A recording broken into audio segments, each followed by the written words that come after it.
ओम श्री वेद पुरुषाय नमः। नमस्कार। क्लास नंबर 106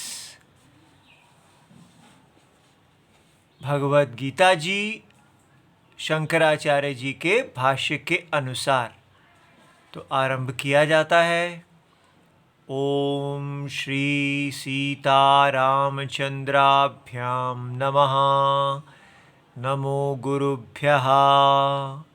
अथ कालदेवताः श्री संवत् 2081 चैत्र शुक्ल पक्षः दशमी गुरुवारः श्लेषा नक्षत्रम् उत्तरायणं वसंत ऋतुः।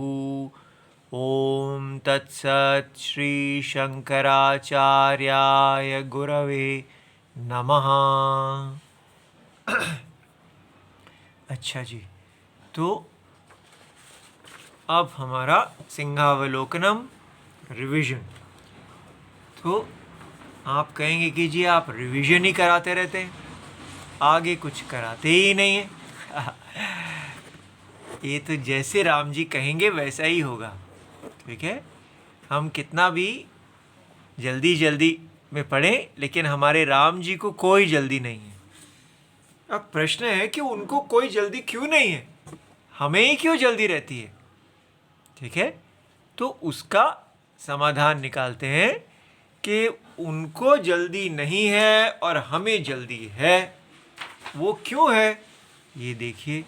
क्योंकि भगवान राम जी देही हैं और हम क्या हैं, वही देही जब अपने आप को देह समझता है तो वो हम बन जाते हैं, और वही देही जब अपना विचार करके जान लेता है कि मैं देह नहीं हूँ, मैं तो देही हूँ, तो हम राम जी बन जाते हैं, ठीक है।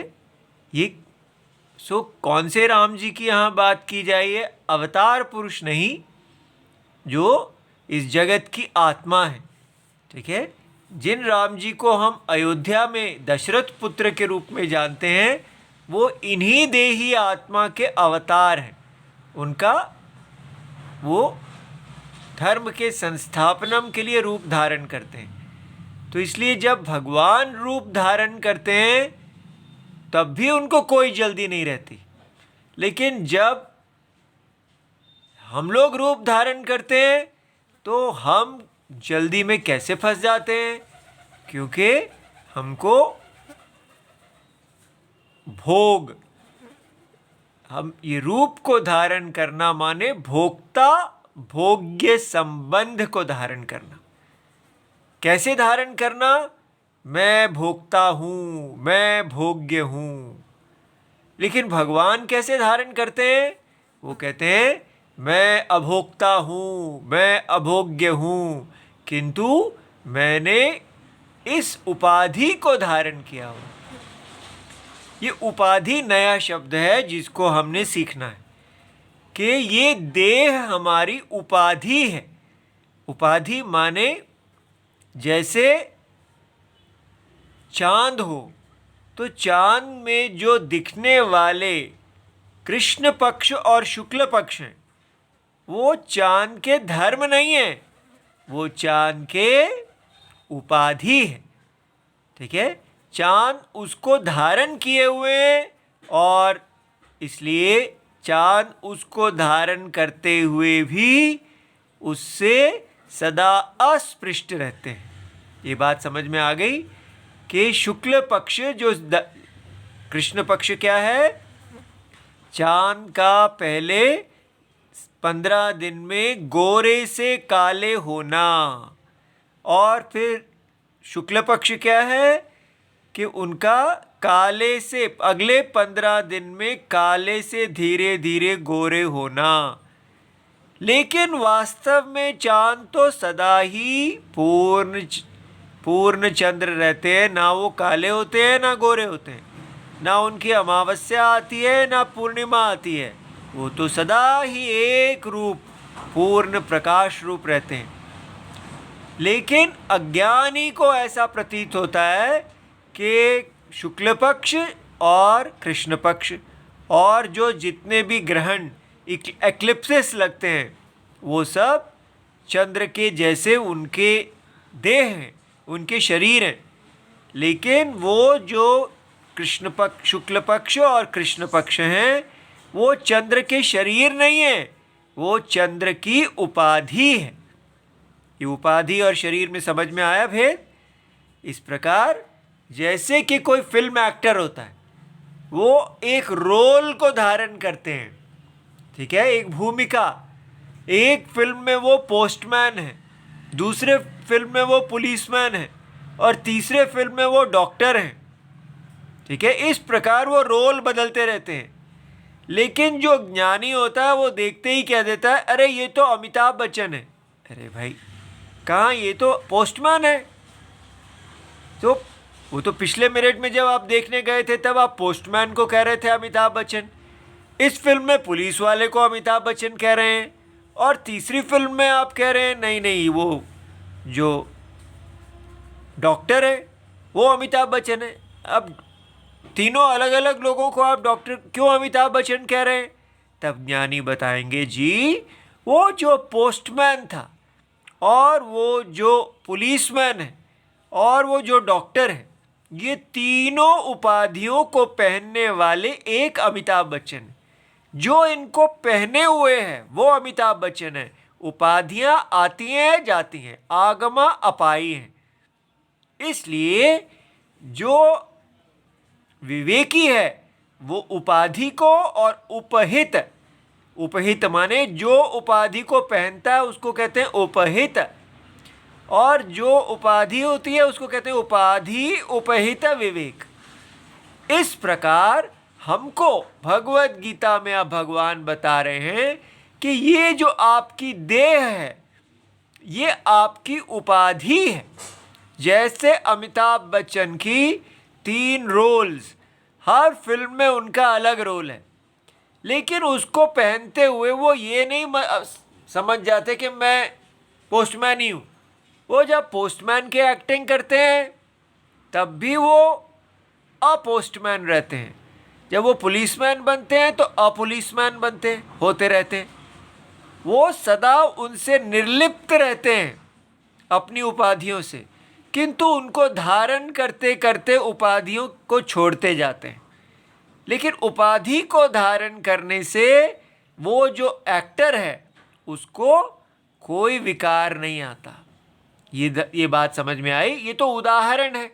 हम कहेंगे कुछ तो आता ही है वहाँ, तो ये तो उदाहरण है बेटा, लेकिन जो बात समझाई जा रही है वो पकड़ा जाता है। लेकिन जो देही है वो तो बिल्कुल ही निर्विकार रहते हैं। ये जब वो देह को ग्रहण करते हैं, इसलिए समझ में आया कि देह नाम की कोई सॉलिड चीज नहीं है। जैसे चूहा एक बिल में घुसा और फिर दूसरे बिल में घुसा और फिर तीसरे बिल में घुसा, ऐसा नहीं होता। ये वो उपाधि नहीं है उसकी, वो उसका घर है। उपाधि क्या होती है? जैसे चंद्र ने कृष्ण पक्ष और शुक्ल पक्ष को पहना, उसमें एक प्रत्यय है, एक प्रतीति है। जैसे रस्सी सांप को पहनती है। ये रस्सी कब सांप को पहनती है? अविवेक। अविवेक के कारण जब आप रस्सी को सांप समझते हैं तो हम कहेंगे वो सर्प क्या है? वो सर्प जो है वो रज्जू की उपाधि है। तो उपाधि आप समझ गए? तो यहां हमें सिखाया जा रहा है कि आपने इस देह को उपाधि की तरह पहनना सीखना है। कितनी बड़ी बात है, कितनी बड़ा महान है ये देश। आप देखिए हमारी शिक्षा, बच्चों को ब्रह्मचर्य व्रत कैसे करना है उनको सिखाया जाता है कि ये जो उपाधि को धारण करने वाला आत्मा है वो वास्तव में आपका स्वरूप है। आपने इस उपाधि से मोहित नहीं होना है। इस उपाधि को आपने उस देही की आज्ञा के लिए प्रयोग करना है। ये बात समझ में आ गई? तो ये कितना बड़ी बात है। इसलिए ये देखिए, ये जो यहां पर श्लोक नंबर 15 में कहा गया, यम हि न व्यथयन्ति, एते, जिसको ये दोनों व्यथित नहीं करते। ठीक है, कौन व्यथित नहीं करते?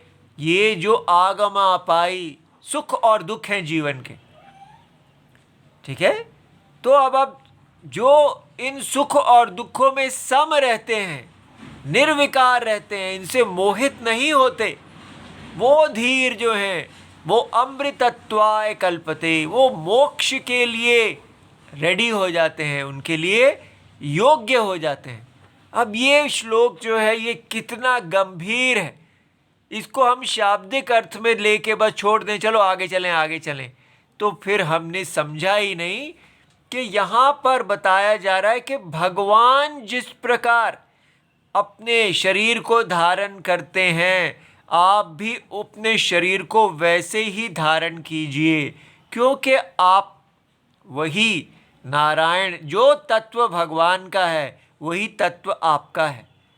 ठीक है, तो कैसे हम धारण करेंगे? आपको देखना है कि देही, ये जो देही है, देह जिसकी है वो देही आप हैं। आपको देही के अनुभव को पकड़ना है। बार बार क्या होगा, आप देह के अंदर ही रह जाएंगे। देही को आप ऐसे मन से कल्पना करेंगे, लेकिन देही की मन से कल्पना नहीं करनी, क्योंकि मन जो कुछ भी कल्पना करता है देही उसका साक्षी है। इसलिए देही को अभोक्ता और अभोग्य कहा गया। ना वो कंज्यूमर है और ना वो कंज्यूम्ड है, और देह जो है हमारी वो कंज्यूम्ड है। तो इसलिए ऐसा समझिए कि जैसे आपने ये उपाधि पहनी है, कंज्यूमरशिप, भोक्तृत्वम आपकी उपाधि है, और उस कंज्यूमर के नीचे नॉन कंज्यूमर, अभोक्ता बैठा हुआ है। वाह, ये अभोक्ता जो है ये शांत है। आपको शांत बनना नहीं है।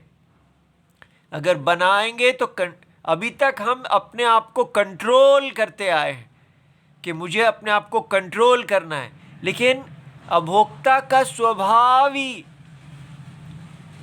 है कि वो भोक्ता नहीं है। ठीक है, जैसे चांद को कहा जाए आपको डाक अपने शुक्ल पक्ष और कृष्ण पक्ष के वश में नहीं आना है, नहीं तो मैं तो पहले ही वश में नहीं हूँ। वो अगर ज्ञानी चंद्रमा है तो कहेंगे मैं तो पहले ही वश में नहीं हूँ। कृष्ण पक्ष और शुक्ल पक्ष आते हैं जाते हैं, लेकिन मैं तो उनका साक्षी हूँ। लेकिन अगर वो अज्ञानी चंद्रमा है तो वो क्या करेंगे, हाँ मुझे कृष्ण पक्ष में कुछ नहीं होता, मैं निर्विकार हूँ। ऐसे वो अपने आप को अपने मेंटल कंडीशनिंग करेंगे। समझ में आ रहा है? इसको कहते हैं ब्रेन वॉशिंग, इसको कहते हैं ऑटो सजेशन। अपने आप को अपना ऐसा सजेशन करना कि मैं स्ट्रांग हूँ, मुझे कुछ नहीं हो रहा। ये सब जो है हम इसके हमारे पास कोई उपाय ही नहीं है। अगर हम अपने अभोक्तृत्व को नहीं देखते तो ये ही हमारे पास उपाय है। तो इससे क्या होता है मेरा बेटा, अगर आप ठीक प्रकार से अपने अभोक्तृत्व को देख रहे हैं तो आपको बहुत शांति होगी, आपको सांस आएगा, पहली बार सारी नसें खुलेंगी। ऐसे लगेगा जैसे बहुत तेज दुनिया भागता व्यक्ति जब वो आराम करता है तो उसको पता चलता है कि उसके सारे मसल्स में कितनी दर्द हो रही है, क्योंकि भागते समय उसको उसका पता ही नहीं चलता। हम इतना भाग रहे हैं, एक कंज्यूमर भोक्ता होने के कारण हमें नित्य भागना पड़ता है इस भोग्य के पीछे, और ये भोग्य हमें सदा मोहित करके रखता है। इसने परेशान करके रखा हुआ है, ना इसको निगल सकते हैं ना थूक सकते हैं। अगर कहते हैं मुझे नहीं चाहिए ये कंजम्पशन तो भी हम मेंटली पागल हो जाते हैं, और अगर हम कहते हैं हमें यही चाहिए तो भी हम बिल्कुल पागल हो जाते हैं। इसलिए भोक्ता स्टेटस, क्योंकि हमारा नेचर ही नहीं है, हमारा स्वभाव ही नहीं है भोक्ता भोग्य होना, इसलिए ये दुखालयम है, ये उपाधि दुखालयम है। इसलिए ये नहीं सोचना कि किसी भी प्रकार से आप कुछ भी कर लो, यहाँ पर शांति नहीं है। ये हमारी सभ्यता है। इसलिए आप इसके लिए लड़ाई करना ही पागलपन है कि मुझे ये भोग्य चाहिए, हमें समान भोग्य चाहिए, हम सब भोक्ता हैं, धर्म वो होना चाहिए जिससे सबको समान भोग्य मिले। मैं स्त्री हूँ, मैं पुरुष हूँ, मैं ऊंची जाति हूँ, मैं छोटी जाति हूँ। पागलपन। परिवार में भी मैं बड़ा भाई हूँ, मैं छोटा भाई हूँ। एक एक हर जगह हर क्षण इसी की लड़ाई है। मैंने उसके लिए इतना किया, उसने मेरे को थैंक यू भी नहीं किया। भोग्य। लेकिन अगर आप अपने अभोक्तापन को देखते हैं तो आप समझ जाते हैं ये एक उपाधि है जो आती है, रहती है, चली जाती है। किंतु नीचे अभोक्ता, जैसे चंद्र, बार बार अपने आप को चंद्र की समान देखो। चंद्र, रामचंद्र। ये संसार केवल आने जाने वाले शुक्ल और कृष्ण पक्ष हैं। ना शुक्ल पक्ष में आप काले हो गए तो रोने की कोई आवश्यकता नहीं, और अगर कृष्ण पक्ष में आप गोरे हो गए तो इसमें नाचने की कोई आवश्यकता नहीं। तो हम तो बोर हो जाएंगे। आप अगर बोर हो जाएं सोच रहे हैं तो फिर आप यहीं बैठे हैं कि भोग्य से मुझे अपने आप को मज़ा लेना है, तो मुझे हर समय एक्साइटेड स्टेट चाहिए। इसलिए अगर हम समझ ही नहीं पाते ये अभोक्ता क्या है, ध्यान से देखिए। अभोक्ता ना तो बोर होता है, ना उसमें रति है, ना अरति है। अरति माने बोर की सिचुएशन, जैसे मैं क्या करूं, मैं बोर हो रहा हूं। अभोक्ता उसका भी साक्षी है, वो आनंद रूप है। अभोक्ता जो है वो निर्विकार आनंद रूप है। अभोक्ता को देखने का एक और उपाय है, देखिए। एक ये गीत सुनिए। निंदिया तू ले चल कहीं, उड़न खटोले में, दूर दूर यहाँ से दूर। देखिए, अब इस गीत को हम जब सुनते ही हैं तो ये हमको जैसे बहुत कहीं दूर ले जाती है, जहाँ शांति हो। अब बताइए, वो निंदिया हमको दूर कैसे ले जाती है? निद्रा कैसे हमको दूर ले जाती है ऐसी जगह पर जहाँ हम जाना चाहते हैं? ध्यान से देखिए। निंदिया, निद्या है नींद। जब हम जाग रहे होते हैं तो हम कहाँ होते हैं? भोक्ता और भोग्य इसी उपाधि को पहने होते हैं। और फिर क्या होता है? जैसे जैसे हम सोने लगते हैं वैसे वैसे हम मन में प्रवेश कर जाते हैं। अर्थात ये स्थूल जगत, जैसे लहरें जो हैं, ये पूरा स्थूल भोक्ता भोग्य मन हो जाता है, ठीक है। और हम उस स्वप्न में पहुंच जाते हैं। हम उसको स्वप्न कहते हैं। वास्तव में स्वप्न क्या होता है? पूरी मन की दुनिया। उस मन की दुनिया में क्या होता है? उस मन की दुनिया में हम देखते हैं कि सारी इंद्रियों के विषय अब मन खो गए हैं। इंद्रियां भी मन की बनी हुई हैं, शरीर भी मन के बने हुए हैं, सब कुछ मन का बना हुआ है। और वो मन अभोक्ता आत्मा के अंदर है।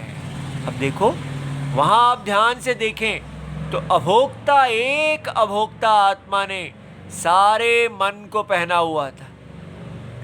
आप कह सकते हैं कि वो उस मन, उस स्वप्न के अंदर जो मैंने इतने दुख झेले, वो सुख झेले, उनको तो मुझे स्पर्श ही नहीं किए, क्योंकि वो किसी ने मुझे कितना दुख दिया, किसी ने चाकू मार दिया मुझे, और वहाँ पर एटॉमिक वॉर हो गई, वर्ल्ड वॉर हो गई स्वप्न के अंदर। लेकिन फिर भी उसके अभोक्ता आत्मा को कुछ नहीं होता, ठीक है। स्वप्न के कैरेक्टर्स को सब कुछ होता है क्योंकि वो भोक्ता और भोग्य हैं। लेकिन उस मन, स्वप्न की दुनिया को धारण करने वाला जो अभोक्ता है, जो सभी का देही है। देखो, स्वप्न देख के आपको कितनी अच्छी तरह समझ में आ सकता है कि स्वप्न के सूर्य, चंद्र, पहाड़, नदियाँ, और वहाँ के अमेरिकन्स, इंडियंस, ब्राज़ील, हिंदू, मुसलमान, कोई भी हैं जो स्वप्न के अंदर, सब के सब एक ही आत्मा के द्वारा व्याप्त हैं। एक ही अभोक्ता, भगवान नारायण उनके अभोक्ता आत्मा है। वो सारा स्वप्न अभोक्ता आत्मा की उपाधि है। अभोक्ता आत्मा ही इतने सारे कैरेक्टर्स बन गए हैं। और फिर क्या होता है, फिर और नींद आ जाती है, तब हम पहुंच जाते हैं सुषुप्ति में। तब ये उपाधि अव्यक्त हो जाती है, और अव्यक्त माने अनमैनिफेस्ट हो जाती है। तब क्या होता है, तब भी ये देही जो है वही रहते हैं, आनंद स्वरूप। वो अपने ही आनंद में रहते हैं। कोई भोग नहीं, वहाँ कोई आइसक्रीम नहीं है, कोई वो नहीं है, कोई आप बड़े बड़े प्राइम मिनिस्टर नहीं बन रहे, आईएएस ऑफिसर नहीं बन रहे, कोई अचीवमेंट नहीं है, कोई हार नहीं, कोई जीत नहीं है, लेकिन आप आनंद स्वरूप हैं। बताइए वो अभोक्ता का आनंद कहाँ से आता है? सब लोग सुषुप्ति में कहते हैं बहुत आनंद है। उनको अगर जगाने की कोशिश करो तो वो जागना नहीं चाहते। वो कहते हैं नहीं नहीं अभी थोड़ा और सोना है, और फिर सो जाते। बड़ा आनंद आ रहा है, ठीक है। तो इसलिए हम सोचते हैं असली आनंद यहाँ है, लेकिन असली आनंद यहाँ नहीं है। असली आनंद है यहाँ, इसमें आनंद है। इसलिए ये श्लोक हमें क्या कह रहा है कि ये स्वप्न के जागृत को आप विचार से ही अगर देखेंगे, आप अभी विचार ही करें कि ये सोने की आवश्यकता ही नहीं है, विचार से ही आप समझ सकते हैं कि ये जागृत अवस्था वास्तव में पूरा का पूरा जागृत शरीर मन से व्याप्त है। अगर मन ना हो तो इसकी कोई अस्तित्व ही नहीं है। यही अगले श्लोक में बताया जा रहा है कि सत्ता किसकी है और किसकी सत्ता नहीं है, ठीक है। तो हम ये देखेंगे अगले श्लोक में, जब सद असद विवेक करेंगे। देखो वहाँ पर क्या आ रहा है, देखो इसका कनेक्शन हमें पता चलना चाहिए कि यहाँ से इस श्लोक में हम कैसे जा रहे हैं। इस श्लोक में टॉपिक बन जाएगा न असतः विद्यते भावः, किसकी सत्ता है और किसकी सत्ता नहीं है। तो असत, असत वो है, न असतः, असत की सत्ता भाव नहीं है। ये है क्वेश्चन, पहली डेफिनेशन। न अभावः विद्यते सतः, और सत जो फंडामेंटल ट्रुथ है उसका सत्ता का अभाव नहीं है। जब आप विचार करेंगे तो ये दो जो हैं ये किस पे विचार करने हैं, ये विचार आपको देह और देही के ऊपर करने हैं, ठीक है। कि देह जो है वो उपाधि है और देही जो है उपहित है, जो उपाधि को धारण करता है। अगर हमने इनका निश्चय ही नहीं किया कि ये अभोक्ता है, अभोक्ता भोक्तृत्व को धारण करता है, ठीक है, ये नित्य है। अभोक्ता जो है वो नित्य रहता है और भोक्तापन आता जाता है। ये जब इन दोनों के बीच में हमने देखा ही नहीं, तो अगले श्लोक में आने वाला है कि ये सद विषय है, इसकी सत्ता सदा रहती है, न विद्यते भावः, और इसकी सत्ता, उपाधि की सत्ता है ही नहीं। इसको क्योंकि इसने धारण किया है तो ये सत लग रहा है, ठीक है।